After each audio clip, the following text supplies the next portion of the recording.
Volvo XC60 infotainment systems come in two main types: Census Connect for models before 2020 and Google Automotive Services for 2021 and later vehicles.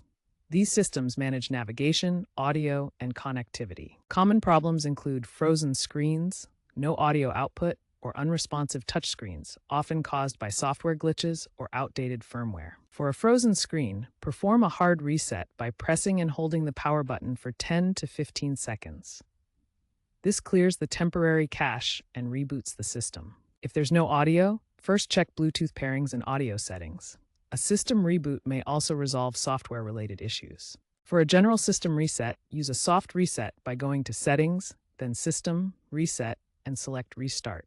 For a hard reset, disconnect the car battery for 5 to 10 minutes, then reconnect. Always ensure your Volvo XC60 has the latest software updates through the Volvo Cars app or My Volvo portal to prevent recurring bugs. For persistent issues, consult a certified Volvo dealer to avoid voiding warranties.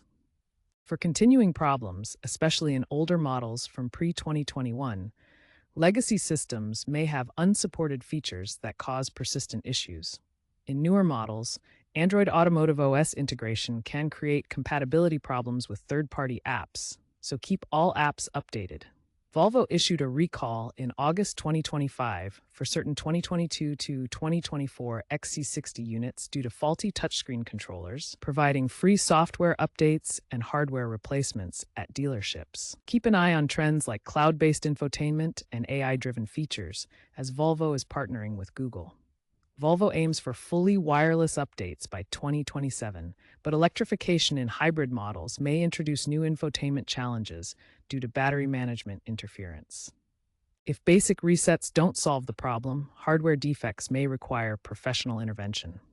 Check XC60 forums for user experiences and potential fixes, but always prioritize professional diagnosis for complex issues.